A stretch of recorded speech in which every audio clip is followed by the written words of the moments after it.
নমস্কার, দিগদর্শন অ্যাস্ট্রোবিদ আপনাদের সকলকে স্বাগত। আমি জ্যোতিষ দেবজ্ঞ মাতৃসাধক অমিত শ্রী। আজকে আলোচনা করব লগ্নের ক্ষেত্রে 12টি ভাবের শুভ এবং অশুভ প্রভাব নিয়ে। ধনু লগ্নের 12টি ভাব কখন শুভ ফল প্রদান করবে এবং কখন অশুভ ফল প্রদান করবে এই নিয়েই আজকে আলোচনা করব। তাই ভিডিওটি প্রথম থেকে শেষ পর্যন্ত স্কিপ না করে দেখতে থাকুন। আমাকে যারা ইউটিউবে দেখছেন তারা আমার চ্যানেলটিকে সাবস্ক্রাইব করুন এবং অবশ্যই পাশে থাকা বেল আইকনটি টিপে দিন। আর যারা আমাকে ফেসবুকে বা ইনস্টাগ্রামে দেখছেন, আমার ইনস্টাগ্রাম এবং ফেসবুক পেজ ফলো করুন, লাইক করুন। ফিরে আসছি মূল ভিডিওতে।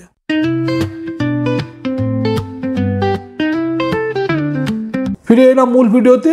আমি জ্যোতিষ দেবজ্ঞ মাতৃসাধক অমিত শ্রী। আজকে আলোচনা করছি ধনু লগ্নের ক্ষেত্রে 12টি ভাবের শুভ এবং অশুভ প্রভাব নিয়ে। প্রথমেই বলবো সব থেকে গুরুত্বপূর্ণ গ্রহ রবির কথা। রবি ধনু লগ্নের ভাগ্যপতি, তাই ভাগ্যপতি রবি সবসময় শুভ ফল প্রদান করবে। তাহলে রবি যদি শুভভাবে অবস্থান করে তাহলে রবির দশায় প্রভূত আর্থিক উন্নতি, কর্মে উন্নতি এবং মান সম্মান এবং সৌভাগ্য লাভ করা অত্যন্ত সহজ হবে। কিন্তু রবি যদি দুর্বল হয় তাহলে তা পিতার ক্ষেত্রে অশুভ ফল প্রদান করবে এবং আর্থিক দিক থেকেও কিছুটা অশুভ ফল প্রদান করতে পারে। সাথে সাথে পিতার স্বাস্থ্যের হানি হতে পারে এবং নিজের আয়ুও দুর্বল হতে পারে। দ্বিতীয় গুরুত্বপূর্ণ যে গ্রহটি রয়েছে সেটি হলো মঙ্গল। মঙ্গল ধনু লগ্নের ক্ষেত্রে পঞ্চমপতি এবং দ্বাদশপতি। ধনু লগ্নের মঙ্গল পঞ্চমপতি এবং দ্বাদশপতি হওয়ায় সাধারণভাবে শুভ ফলই প্রদান করবে। তবে মঙ্গল যদি অশুভ ঘরে অবস্থান করে তাহলে পরমায়ুর কিছুটা কম হতে পারে, বিভিন্ন রকম শারীরিক অসুবিধা বা সমস্যার সম্মুখীন হতে পারেন। শুক্র ধনু লগ্নের ক্ষেত্রে ষষ্ঠপতি এবং একাদশপতি, তাই শুক্র যদি শুভভাবে অবস্থান করে তাহলে শুভ ফল প্রদান করবে, না হলে সামান্য অশুভ ফল প্রদান করতে পারে।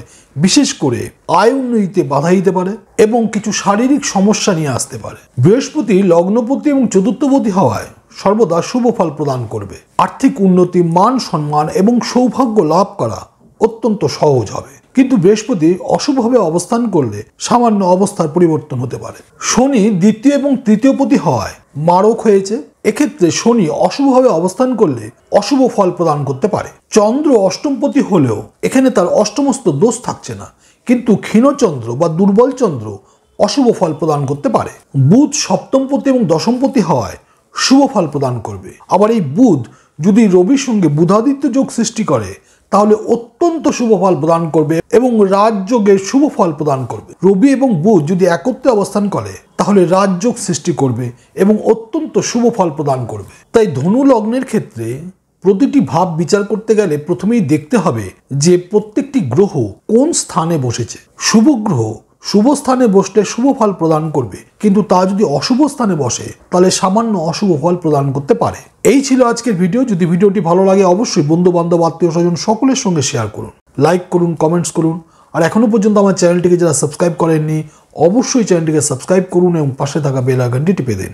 ভালো থাকবেন, সুস্থ থাকবেন। আবার দেখা হবে পরবর্তী ভিডিওতে। নমস্কার।